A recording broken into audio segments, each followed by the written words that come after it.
1300 வருட பழமையான கோவில் தான் கோயம்புத்தூர் சூலூர்ல அமைந்திருக்க அருள்மிகு வைத்தியநாத சுவாமி திருக்கோவில். இந்த கோவில வர மே 4ஆம் தேதி கும்பாபிஷேகம் நடக்க இருக்கு. தீராத நோய்களை எல்லாம் தீர்த்து வைப்பவர் தான் வைத்தீஸ்வரர். சுமார் 1300 வருட பழமையான இந்த கோவில்ல சிவபெருமான் சுயம்பு மூர்த்தியாக எழுந்தருளி அருள் பாலிக்கிறார். நாகை மாவட்டத்தில் இருக்க வைத்தீஸ்வரன் கோவிலுக்கு இணையாக போற்றப்படுகிறது இந்த தலம்.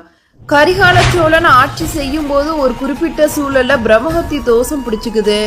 அதனால பித்த வெறி கொண்ட அரசன் அக்கால வழக்குப்படி குறி சொல்லும் குரத்தியை கேட்க அவள் கொங்கு நாட்டில் மக்களை குடியேற்றி ஆலயங்களை கட்டி திருப்பணி செய்தால் பித்தம் தொலையும் அப்படின்னு சொல்றாங்க.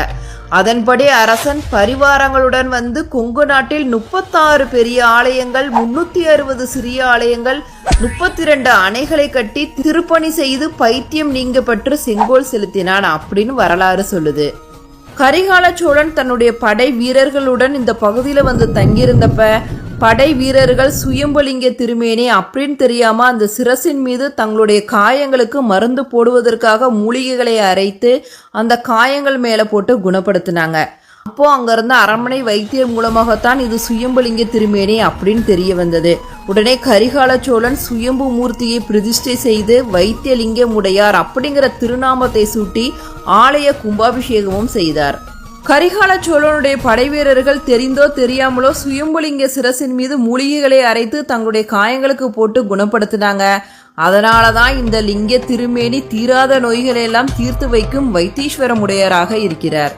வரலாற்றிலே பல தீராத நோய்களை எல்லாம் நல்ல எண்ணெய் காப்பு சாற்றி அதனையே அருட்பிரசாதமாக பெற்று உட்கொண்டு அதனை அருமருந்தாகவும், மேலும் லிங்கத்தின் சிரசில் சாற்றிய வில்வ இலையும் விபூதியும் அருட்பிரசாதமாகும். ஸ்ரீ வைத்தியநாத பெருமானும் ஸ்ரீ தன்வந்திரி பெருமானும் மருத்துவர்களாக இருந்து இத்திருத்தலத்திலேயே அருள் பாலிப்பது மிகவும் விசேஷம்.